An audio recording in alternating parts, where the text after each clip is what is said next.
Hello friends, आपका स्वागत है हमारे यूट्यूब चैनल ज्ञान प्रतिभा में। आज का जो हमारा वीडियो है वो कक्षा 10 के यूपी बोर्ड छात्रों में हिंदी में गद्य खंड पर आधारित जो उनका दूसरा जो महत्वपूर्ण पाठ है वो है ममता, जिसके लेखक कौन है? जयशंकर प्रसाद जी हैं। तो ये देखते हैं कि इस पाठ के जो कुछ महत्वपूर्ण गद्यांश हैं, जैसा कि आपके पेपर में दिया जाता है कि आपको कुछ गद्यांश दिए जाएंगे तो और लिखा रहेगा कि इस गद्यांश को पढ़कर इनके प्रश्नों के उत्तर दीजिए। तो ऐसे ही कुछ महत्वपूर्ण गद्यांश हैं आपके पाठ से जो जुड़े हुए, तो आइए देखते हैं उनके बारे में। तो हमारा जो पहला गद्यांश है वो है कि रोहतास दुर्ग के प्रकोष्ठ में बैठी हुई युवती ममता शोर के तीव्र गंभीर प्रवाह को देख रही है।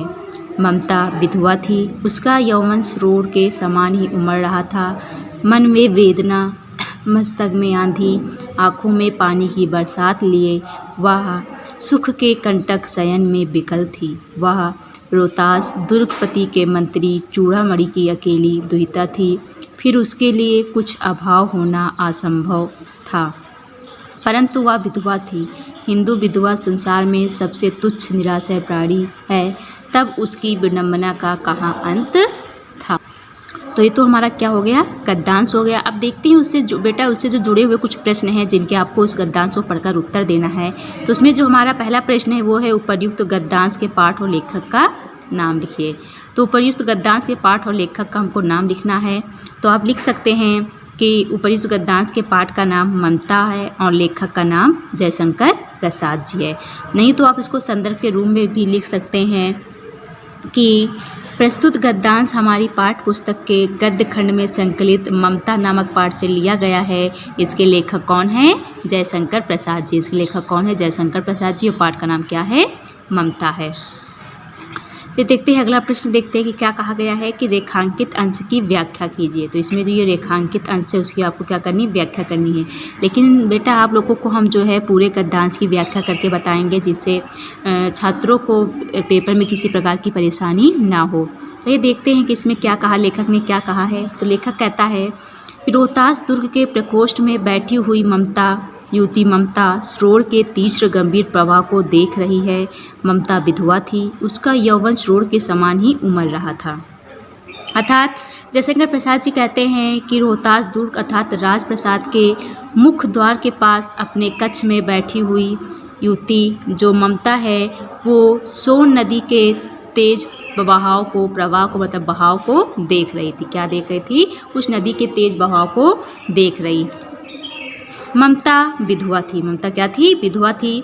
उसका यौवन शोर के समान ही उमड़ रहा था। लेखक कहते हैं कि ममता के यौवन है वो सोन नदी के प्रबल वेग से प्रभावित होने की तुलना में वो कहते हैं कि जिस प्रकार सोन नदी अपने तेज बहाव से उफनती हुई बह रही थी, ठीक उसी प्रकार जो ममता का यौवन था वो भी पूर्ण रूप से अपने उफान पर था, अर्थात उमड़ रहा था। वन में वेदना, मस्तक में आंधी, आँखों में पानी की बरसात लिए वह सुख के कंटक विकल थी। तो कहते हैं कि मन में वेदना अर्थात जो उसके मन मस्तिष्क में दुख रूपी आंधी और आँखों में पानी की बरसात लिए अर्थात आँखों में जो है वो आंसू बह रहे थे। वह सुख के कंटक शयन से विकल थी। और कहते जो उसका मन था वो विभिन्न प्रकार के विचारों तथा आंधी के भाव से भरा हुआ था और उसकी जो स्थिति थी वो कांटों पर सोने वाले व्याकुल व्यक्ति के समान थे। कहते हैं वह सुख के कंटक शयन में विकल थी। अर्थात मान लेते कि जैसे कोई व्यक्ति होता है वो उसको अगर कांटों की सैया पर लिटा दिया जाए तो जिस प्रकार वो व्याकुल हो जाता है, ठीक उसी प्रकार ऐसी ही स्थिति किसकी थी? ममता की थी। वह रोहतास दुर्गपति के मंत्री चूड़ामणि की अकेली दुहिता थी। कहते हैं कि ममता जो थी वो रोहतास दुर्गपति के मंत्री की क्या थी? इकलौती पुत्री थी, जो कि क्या थी? बाल विधवा थी। फिर उसके लिए कुछ अभाव होना असंभव था, परंतु वह विधवा थी। कहते हैं कि ठीक उसी प्रकार जिस प्रकार भौतिक साधनों से भरपूर होते हुए ममता का जीवन दुखदायी प्रतीत होता था। तो कहते हैं बाल अवस्था में विधवा हो जाकर ममता की जो स्थिति थी वो कैसी हो गई थी? दयनीय थी।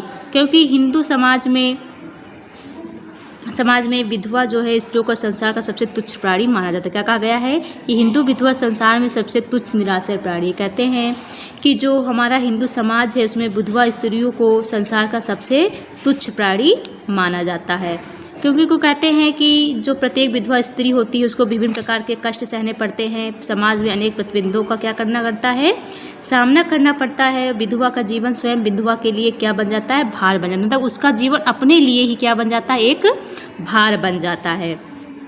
कहते हैं ममता की भी एक ऐसी स्त्री थी जो सभी प्रकार के भौतिक साधन होते हुए भी असहाय और दैनिक स्थिति का क्या कर रही थी, सामना कर रही थी। तब उसकी विडंबना का कहाँ अंत था। कहते हैं कि वह अपने बाल विधवा जीवन के भार को ढो रही थी।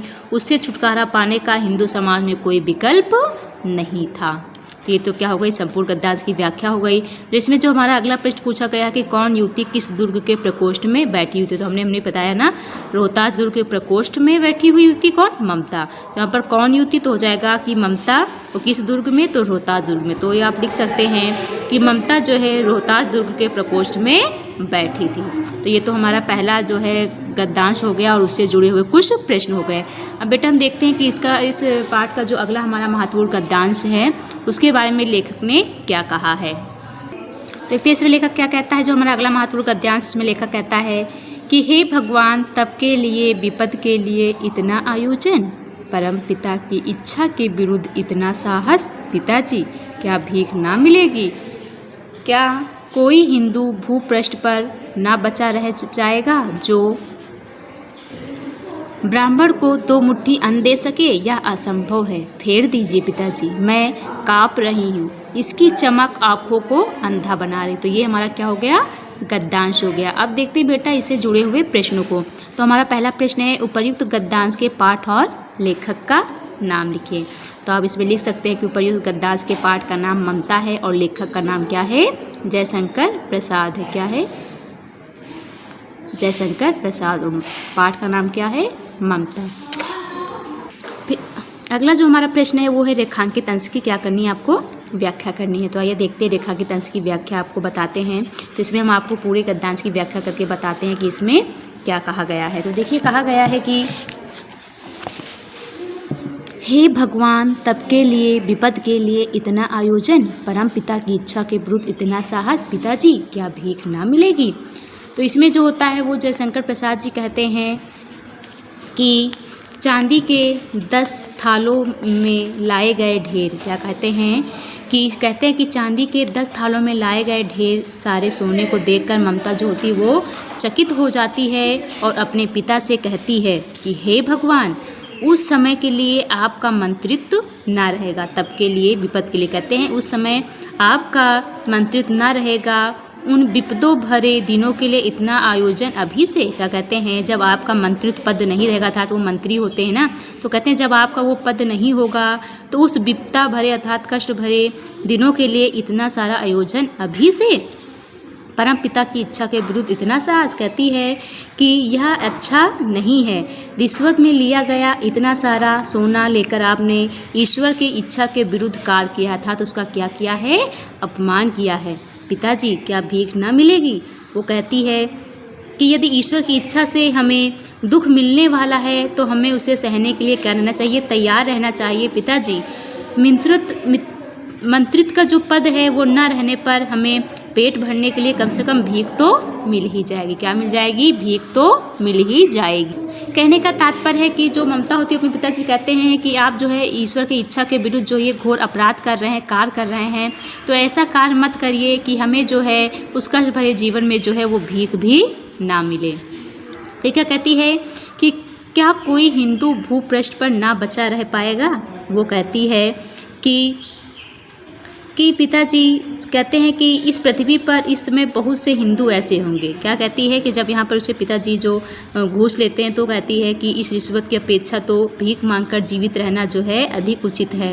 और कहती है कि क्या इस पृथ्वी पर कोई भी भूपृष्ठ पर हिंदू बचा नहीं रह पाएगा। अर्थात कहने का मतलब है क्या इस पृथ्वी पर इस समय बहुत से ऐसे हिंदू होंगे जो,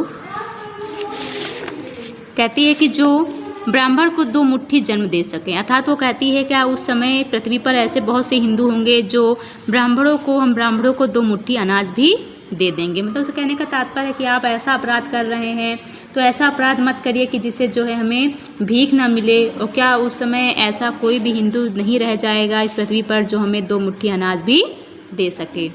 यह असंभव है, फेर दीजिए पिताजी, मैं काँप रही हूँ। इसकी चमक आँखों को अंधा बना रही। वो फिर कहती है कि पिताजी इस रिश्वत के सोने को वापस फेर दीजिए, अर्थात वापस कर दीजिए, क्योंकि मैं जो है आपके ऐसे ईश्वर के विरुद्ध कार्य से मैं क्या कर रही हूँ, काँप रही हूँ। मतलब आपने जो ये अपराध किया है, जो सोने के रूप में जो रिश्वत ली है, मैं उससे क्या हूँ, काँप रही हूँ। इसकी चमक आँखों को अंधा बना रही है। वो कह रही है कि इसकी जो चमक है वो मेरे आँखों को अंधा बना रही है, अर्थात क्या दे रही है, कष्ट दे रही है। तो ये तो क्या हो गई, हमारी व्याख्या हो गई।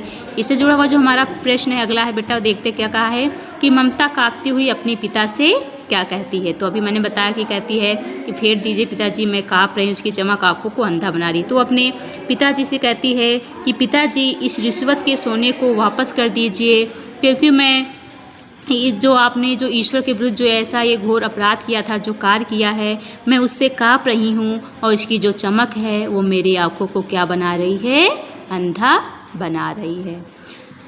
तो बेटा आज के वीडियो में इतना ही। इसके आगे के जो कुछ महत्वपूर्ण और जो गद्यांश रह गए हैं वो आपको हम आगे के वीडियो में पढ़ाएंगे। धन्यवाद। Subscribe now and press the bell icon. Never miss an update.